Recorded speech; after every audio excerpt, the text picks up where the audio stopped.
चलिए, तो आज हम स्टार्ट कर रहे हैं new chapter S block elements. S block elements यानी 11th का जो चैप्टर है एस ब्लॉक, जिसमें हमको पढ़ना है group first and group second elements. Group first और ग्रुप सेकंड एलिमेंट्स। ओके, इन एलिमेंट्स को आप बहुत अच्छे से जानते हैं क्योंकि कई बार ये पीरियोडिक टेबल में और स्टेट्स ऑफ मैटर में और अदर टॉपिक्स में कई बार आया है और हमने बेसिक्स में भी इसको काफ़ी लर्न किया है। इसको आप बहुत अच्छे से जानते हैं, इसमें से कोई भी एलिमेंट आपके लिए नया नहीं है। ओके, और ये तो आप बचपन से जानते हैं। हाइड्रोजन, इसको बचपन से पढ़ रहे हैं आप। उसके बाद है लिथियम, बेरिलियम, उसके बाद है सोडियम, मैग्नीशियम, और उसके बाद कौन है, पोटेशियम, कैल्शियम। उसके बाद है रुबिडियम, और इधर कौन है, स्ट्रॉन्शियम। इधर कौन है, सीजियम। इधर कौन है, यस, बेरियम। इधर कौन है, फ्रांसियम, और इधर है रेडियम। वैसे इसका हमने शॉर्टकट भी देखा था लर्न करने के लिए, लेकिन आप इतने बार इसको देख चुके हैं, अब आपको ये लर्न हो गए। No need of mnemonic, shortcut की जरूरत नहीं है। ओके, ये है अपना फर्स्ट ग्रुप और ये है सेकंड ग्रुप एलिमेंट्स। ओके, ये जो है इनको अल्कली मेटल्स कहते हैं। जो फर्स्ट ग्रुप है इनको क्या बोलते हैं, अल्कली। ये अरेबिक वर्ड से आया, अल्कली मतलब प्लांट ऐश। जो प्लांट ऐशेस होते हैं ना, तो उसमें एबिलिटी है एसिड को न्यूट्रलाइज करने की, जो प्लांट से निकलते हैं ऐशेस, ठीक है। तो वो एसिड को न्यूट्रलाइज करने की एबिलिटी रखते हैं। तो एसिड के अपोजिट एक नई डिस्कवरी मिली थी अरब में, तो ये अरेबिक वर्ड अल्कली से आया है, जिसका मतलब होता है plant ash, opposite to acid which neutralize acids, ठीक है। बाद में इसको नेम दिया बेस, लेकिन अभी भी जो स्ट्रॉन्ग बेस है उनको अल्कली कहा जाता है, यानी फर्स्ट ग्रुप वालों को अल्कली ही कहते हैं। ओके, और जो सेकेंड ग्रुप वाले हैं इनको कहते हैं alkaline earth metal. Alkaline earth metal, ये अर्थ में मिलते हैं अपने को, अर्थ क्रस्ट में, अल्कलाइन अर्थ मेटल्स। ओके, इनमें भी बेसिक प्रॉपर्टी है। ओके, चलिए, अरेंजमेंट तो पीरियोडिक टेबल के अकॉर्डिंगली किया गया है, according to atomic number. Moseley जो मॉडर्न पीरियोडिक टेबल है उसने ही किया है इसको, तो हम उसको वैसे ही फॉलो कर रहे हैं। ओके, हाइड्रोजन के बारे में हम काफी डिस्कस कर चुके हैं हाइड्रोजन चैप्टर में, कि इसका पोजीशन एक अभी तक कंट्रोवर्शियल इशू है कि यहाँ क्यों रखा गया है। उसका मेन रीजन है मोस्ले को फॉलो करता है, एटॉमिक नंबर फर्स्ट है इसलिए पहले रखा है, वरना बहुत सारे प्रॉपर्टीज किससे मैच होते हैं, हैलोजन से, ठीक है। ओके, तो ये इसका हो गया सवाल। इनको फर्स्ट ग्रुप में क्यों रखा है, तो एटॉमिक नंबर के अकॉर्डिंग तो है ही। दूसरा, दे हैव सेम प्रॉपर्टीज, इनकी प्रॉपर्टीज आपस में मैच होते हैं। इन सब का वैलेंसी 1 है, क्योंकि इनके पास एक अनपेयर्ड इलेक्ट्रॉन होता है जो एक सिंगल बॉन्ड बनाता है, यानी वैलेंसी इनकी 1 होती है। ऑल आर मेटल्स, तो वैलेंसी 1 है इसलिए सेम ग्रुप में प्रॉपर्टी मैच होती है। वैलेंसी 1 है, एक बॉन्ड बनाते हैं। ओके, दूसरा किसके बारे में हम पढ़ रहे हैं, अल्कली। अल्कली के बारे में देख रहे हैं हम यहाँ पर, ठीक है। ओके, दूसरा पॉइंट क्या है इसमें, ऑल आर मेटल्स, सब में मेटालिक नेचर है, तो they are metallic in nature. Okay, चलिए अब इनकी प्रॉपर्टीज हम पढ़ते हैं। तो हम पहले स्टार्ट करते हैं फर्स्ट ग्रुप से। तो फर्स्ट ग्रुप में है hydrogen, lithium, sodium, potassium, rubidium, caesium and francium. Okay, हम हाइड्रोजन को छोड़ देते हैं क्योंकि स्पेशल एक पूरा चैप्टर पढ़ा है हमने इसके ऊपर, हाइड्रोजन। दूसरा ये कि बहुत सारे प्रॉपर्टीज इसके फर्स्ट ग्रुप से मैच नहीं होते, जैसे मेटल नहीं है, वो नॉन मेटल है। तो यही सबसे पहले मेन प्रॉपर्टी में जो चला गया, नाराज हो गया और उसको घर से निकाल दिया गया, हालांकि वो इसी घर का मेंबर है। समझा आपको? ओके, तो इसको हम सेपरेटली ऑलरेडी स्टडी कर चुके हैं। चलिए अब इनको हम यहाँ पर पढ़ते हैं, लिथियम, सोडियम, हाइड्रोजन, रुबिडियम है ना, हाँ, सीजियम, फ्रांसियम। एटॉमिक नंबर 1 होता है, लिथियम 2। वाह वाह, किधर है आप लोग? धूप, हाँ धूप में समझ गया, धूप में आ रहे हैं आप लोग। लिथियम 3 और ये 11, 19, 37। उसको याद, ये 3 तो आपको बचपन से याद है, जब आप छोटे से थे बचपन में, पता है ना आपको, बचपन में आप लोग छोटे थे ना, तो आपको तब से ये याद है। बराबर है। 19 दूनी 38, एक कम, उससे ऐसे याद रखने का थोड़ा लॉजिकली, क्योंकि याद रहता है, कभी कभार कंफ्यूजन हो जाता है। Okay, caesium 55। वैसे अगर आप भूल भी जाए, यस, अगर आप भूल भी जाए तो नोबल गैस से आ जाना इधर। नोबल गैस से घूमकर जो पीरियड स्टार्ट होता है, सेकेंड पीरियड, जैसा अपना हेलियम रहता है 2, तो ये बना 3। हेलियम के नीचे कौन है? नियॉन। नियॉन 10 रहता तो ये 11। नियॉन के नीचे, वो अपने को पूरे याद है अच्छे से, है ना, क्योंकि बहुत बार यूज किया ना, डी ब्लॉक, एफ ब्लॉक, सब जगह उसको। हाँ, नियॉन के बाद ऑर्गन 18 है, तो ये क्या रहेगा? 19। ऑर्गन के बाद क्रिप्टॉन 36 है, तो ये रहेगा 37। क्रिप्टॉन के बाद कौन है? जेनॉन 54, तो ये क्या रहेगा? 55। रेडॉन 86, तो ये रहेगा 87। समझा आपको?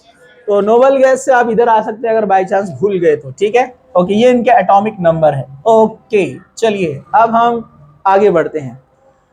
पीरियोडिक टेबल में जो लेफ्ट टू राइट है, एटॉमिक साइज, अगर आप एटॉमिक साइज या आयोनिक साइज देखेंगे, एटॉमिक साइज या आयोनिक साइज, तो हम देखते हैं पीरियोडिक टेबल में left to right decreases, left to right decreases and top to bottom increases.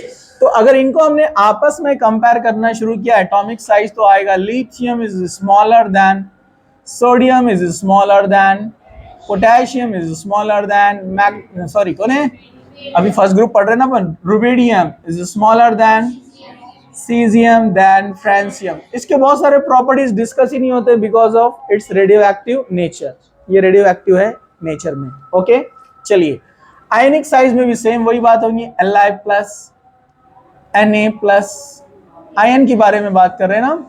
Okay, ये +1 बनाते हैं बहुत आसानी से, एक इलेक्ट्रॉन होता है लास्ट शेल में, इसलिए ये इस तरह से रहेगा। समझा आपको? No problem. अब जरा हम आगे बढ़ते हैं, हम बढ़ते हैं इलेक्ट्रॉनिक कॉन्फ़िगरेशन की तरफ। इलेक्ट्रॉनिक कॉन्फ़िगरेशन हम ऑलरेडी पीरियोडिक टेबल में प्रैक्टिस कर चुके हैं। एटॉमिक नंबर आपको पता है, इलेक्ट्रॉनिक कॉन्फ़िगरेशन लिखना कुछ मुश्किल बात नहीं है। जैसे लिथियम 3 है तो अपना बनेगा ये 1s2 एंड 2s1, तो उसका लास्ट शेल में एक इलेक्ट्रॉन अनपेयर्ड है, इसलिए एक बॉन्ड बनाता है लिथियम। और ये तो आप सभी जानते हैं LiCl फेमस कंपाउंड है। ओके, सब लोग जरा ध्यान से, अगर ये 1s2 की जगह आप चाहे तो हेलियम भी लिख सकते हैं। हेलियम का मतलब 2 इलेक्ट्रॉन, समझा, मतलब हेलियम 2s1, तो चाहे आप उसको ऐसे लिखे या चाहे आप उसको ऐसे लिखे, एक ही बात है, दोनों जगह आप इस तरह से उसको रिप्रेजेंट कर सकते हैं। ओके, हम आगे बढ़ते हैं। 11, 1s2, 2s2, 2p6, 3s1। तो यहां पर आप देखेंगे ये 10 कंप्लीट हो गए और ये है 11 वाला 3s के अंदर 3s1। तो ये 10 की जगह पर आप क्या लिख सकते हैं? नियॉन, यानी 10 इलेक्ट्रॉन कंप्लीट, इसके ऑप्शन में यहां पर आप लिख सकते हैं। और फिर कौन है? 3s1, मतलब ये भी इसका इलेक्ट्रॉनिक कॉन्फ़िगरेशन हो गया शॉर्ट में शो करने के लिए। ओके, चलिए हम आगे बढ़ते हैं। 1s2, 2s2, 2p6, 10 हो गए, 19 चाहिए। 3s2, 3p6, कितने हो गए? ये 10 शेल के हिसाब से लिखूं, ये 10 और ये 18, एक बचा, क्या रहेगा? 4s1, ये 4s1 देखिए, फिर लास्ट शेल में एक ही इलेक्ट्रॉन यहाँ पर अनपेयर्ड, इसलिए एक ही बॉन्ड बनाता है। तो यहाँ पर 18, ये पूरे 18 लिखने की जगह आप क्या लिख सकते हैं? ऑर्गन। मैं ऐसा कुछ बनाऊं यहाँ पर ताकि आपको समझ में आए बाद में, ठीक है। Organ 4s1, simple. चलिए आगे बढ़ते हैं। 37, तो प्रैक्टिस काफी वैसे आपको ऑलरेडी हो चुकी है। 1s2, 2s2, 2p6, कितना हो गया? 10। 3s2 3p6 4s2 कितना हो गया? अरे कितना हुआ? ये 10 है और ये 10 है, 20 हो गया। उसके बाद 3d आएगा ना, 3d बाकी है ना इसका, 4s का एनर्जी कम है इसलिए पहले आता है वो, है ना। 3d 10 कितने हो गए? 30 30 हो गए। कितने बाकी है? 7। तो अब क्या बनेगा? 4p6 कितने हो गए? यस। हाँ, अब क्या बचा? 5s1। ओके, तो ये जो 36 है इसकी जगह क्या लिख सकते हैं आप? क्रिप्टॉन। क्रिप्टॉन कितना हो जाएगा? 5s1। समझा? चलो हम आगे बढ़ते हैं, जरा ध्यान से देखिए आप लोग। 1s2 2s2 2p6 10, 3s2 3p6 4s2 20, 3d 10 30, 4p6 5s2 5d, अरे 4d बाकी है ना, 4d 10 कितने हो गए? ये 30 हो गए थे, 40 और ये 8 48 48 हो गए। अभी कितने बाकी है? 55। 48 में से मतलब 7 बाकी है ना। तो ये अगर 4p था तो ये क्या रहेगा? 5p6 and 6s1। जो लोगों की प्रैक्टिस नहीं थी उन्होंने एक बार खुद से अपने हाथ से लिख के निकालना, घर पे जाकर मम्मी को नहीं बोलना हाथ पकड़ो हमारा, हमको लिखने का, समझे क्या? तो फिर आपको प्रैक्टिस हो जाएगी, एक बार लिख कर निकाला आपने तो ये पूरे हैं यहां पर 54। तो ये 54 की जगह पे आप क्या लिख सकते हैं? जेनॉन का 54 होता है 6s1। कुछ मुश्किल? नो मुश्किल। पुढे जायचं, चला। 1s2 2s2 2p6 3s2 3p6 4s2 3d 10, यहां तक 30 हो जाते हैं, बराबर है ना। 4p6 5s2 4d 10 48 होते हैं यहां तक। ओके, 5p6 6s2 कितने होते हैं यहां तक? 50 56। बहुत डिफरेंस है ना। तो यहां पर एक 4f आती है, 4f आती है ना बीच में। हाँ, इसको याद रखने का। यहां पर 4f 14 आती है, 4f 14। यहां पर अपन कितने तक आए? 56 और 14, 56 और 4 60, 60 और 10 70। कितने बचे अभी? 17 बचे ना। तो एक डी वाला भी बाकी है यहां पर। कौन सा वाला डी बाकी है? कौन बाकी है? 5d 5d 10 कितने हो गए?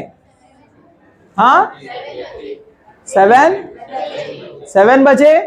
तो अब लास्ट वाला पी और एस आएगा, 6p6 7s1। ओके, तो 86 एक निकाल दो तो 86 पूरे इलेक्ट्रॉन। इतने सारे इलेक्ट्रॉन लिखने के बजाय क्या लिखने का? हाँ, रेडॉन। वो रेडॉन है, ये रेडियम है, कंफ्यूज नहीं होने का। वो रेडॉन है।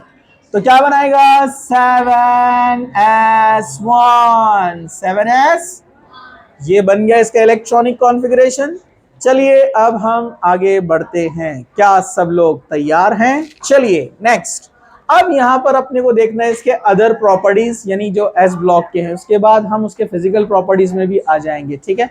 चलिए सब लोग जरा ध्यान से देखिए। अगर आप यहां पर इसका देखना चाहते हैं हाइड्रेशन एनर्जी, क्या देखना चाहते हैं आप?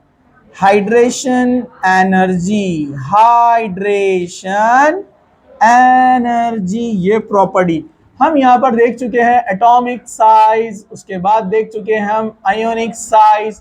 अब हाइड्रेशन, अगर आप हाइड्रेशन इंथैल्पी देखेंगे इसका, यानी हाइड्रेशन एनर्जी होता क्या है? जब कोई मेटल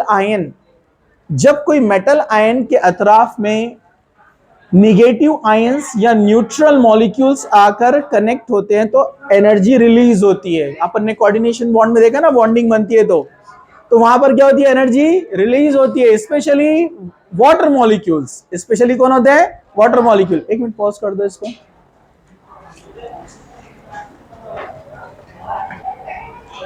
चलिए तो हम आगे बढ़ते हैं।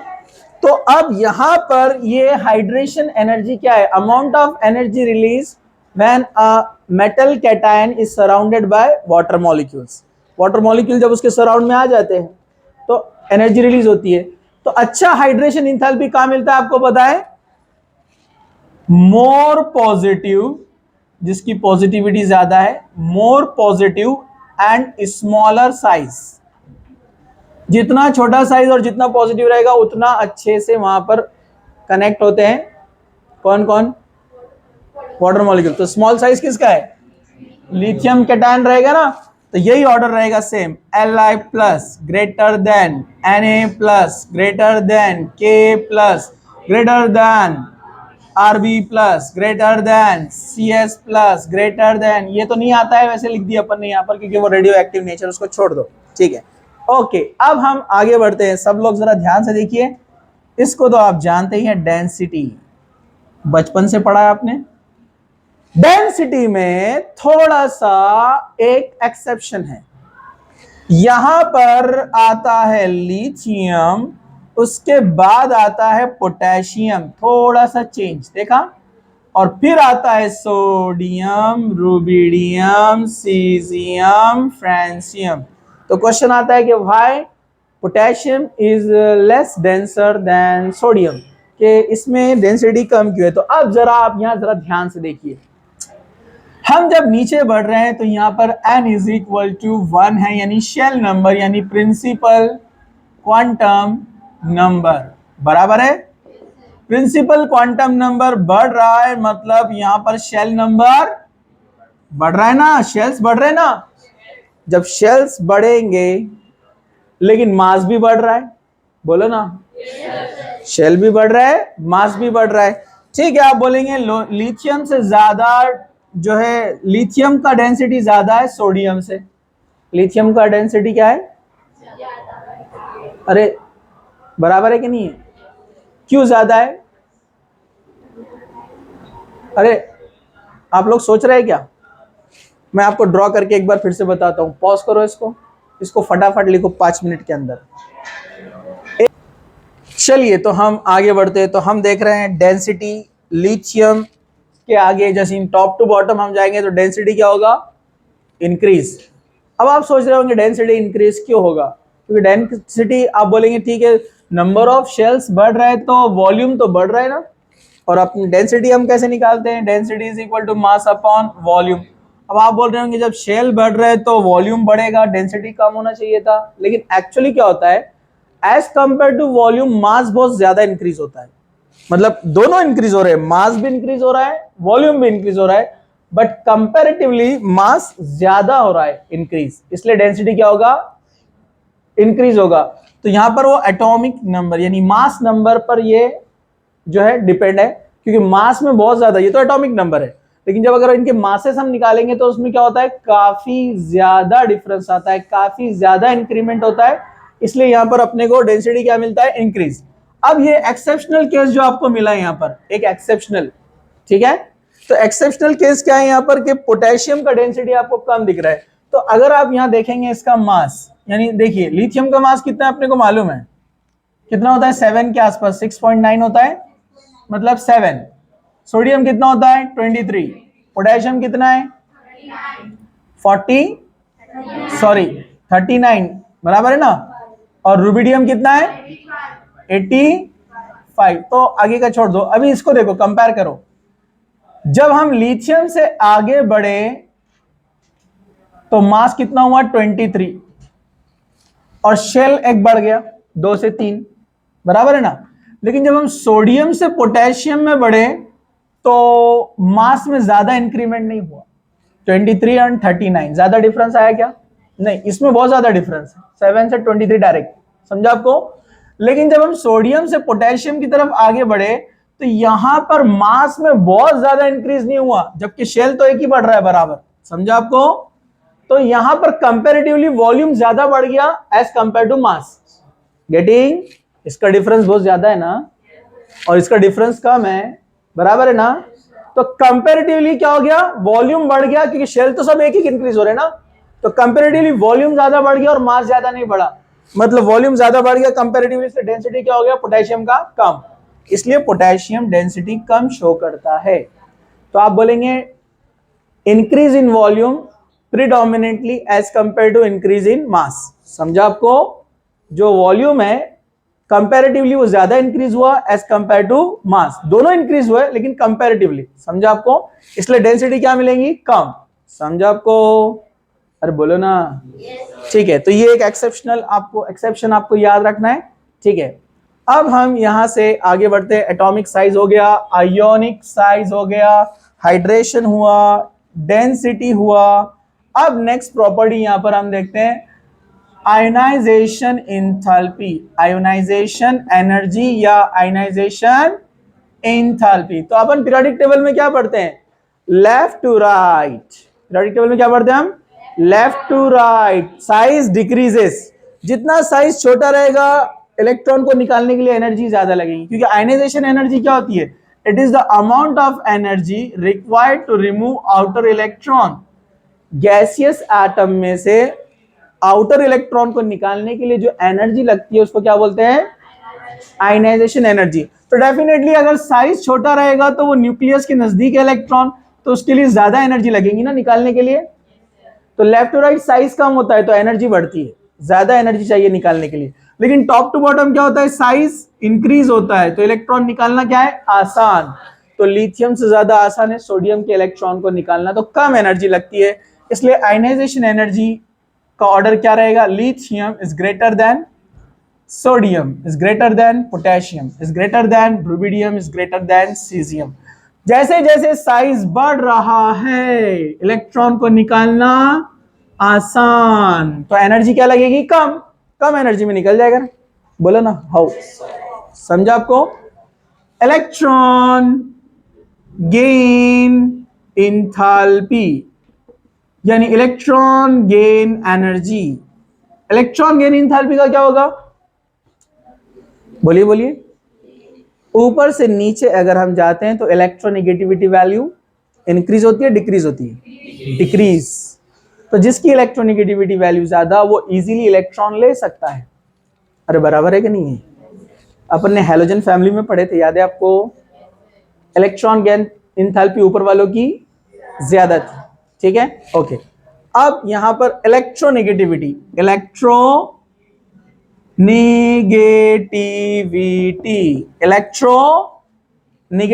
इलेक्ट्रोनेगेटिविटी वैल्यू क्या है, ये तो अभी देख लिया अपन ने, सिंपल एकदम। Lithium, then sodium, then potassium, then rubidium, then caesium. Okay, wavelength. अब वेवलेंथ को अपन एक पॉइंट से कंपेयर करने वाले, जरा सब लोग जरा ध्यान से देखिए। लिथियम, हाँ गर्मी हो रही, थोड़ा कंट्रोल।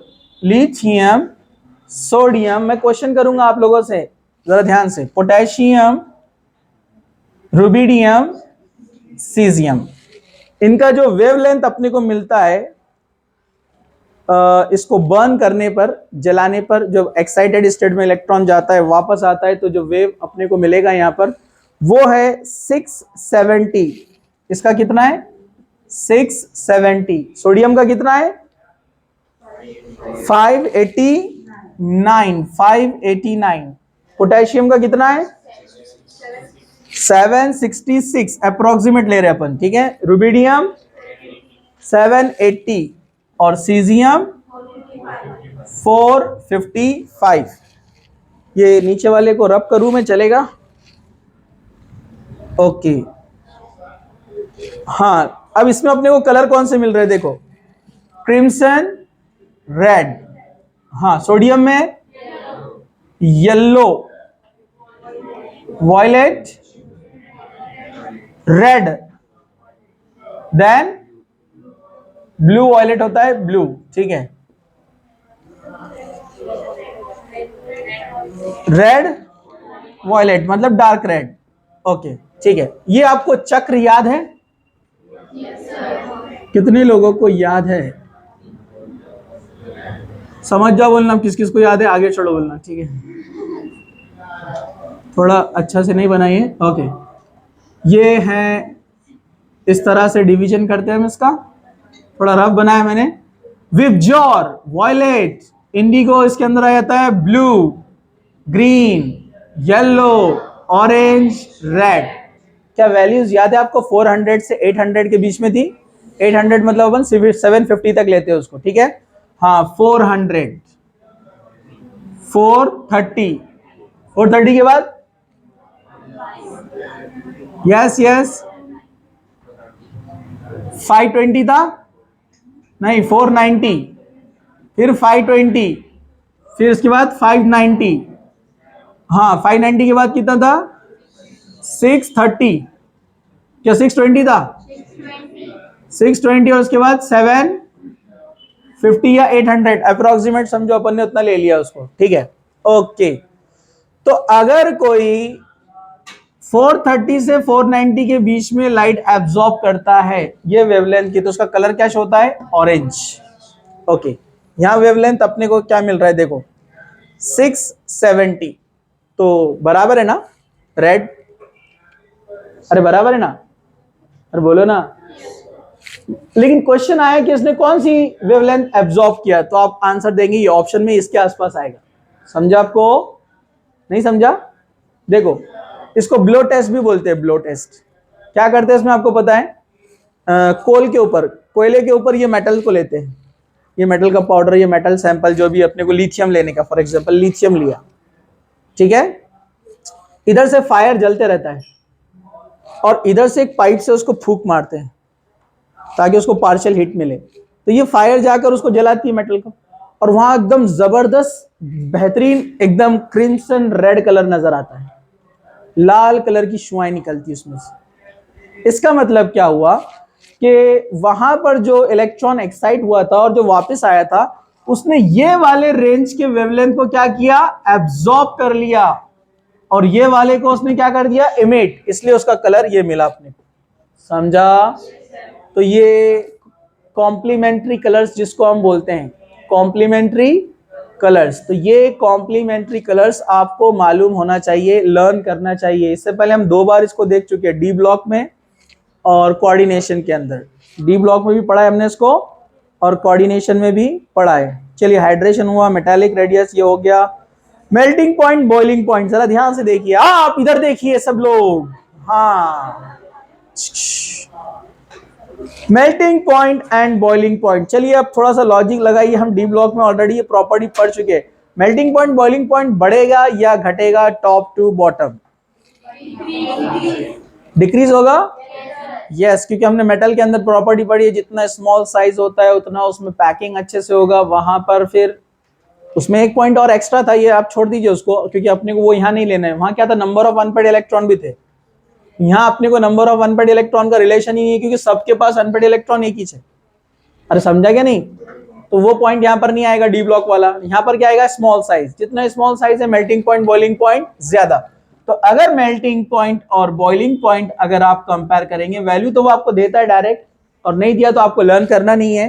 तो ऑर्डर यही रहेगा, lithium greater than sodium then potassium then rubidium, और ये आगे सिलसिला जारी रहेगा। समझा? तो मेल्टिंग पॉइंट, बॉइलिंग ऑर्डर में दोनों में कोई एक्सेप्शन नहीं है। डेंसिटी में एक एक्सेप्शन था, मैंने आपको बता दिया। अब इलेक्ट्रोड पोटेंशियल माइनस के अंदर, इलेक्ट्रोड पोटेंशियल भी यहां पर क्या होता है? इंक्रीज। इलेक्ट्रोड पोटेंशियल माइनस में क्या होगा? इंक्रीज। मैं आपको यहां पर एक बात बताता हूं, पहले डिक्रीज है, फिर उसके बाद एक एक्सेप्शन है, यानी कौन है? अपना सोडियम। फिर उसके बाद क्या हो रहा है? इंक्रीज इंक्रीज इंक्रीज, मतलब सेम सेम सेम। वैल्यूज थोड़ी सी बड़ी है, लेकिन आप उसको याद कर सकते हैं। कैसे याद कर सकते हैं? दिमाग से। अरे सिंपल सी बात है ना।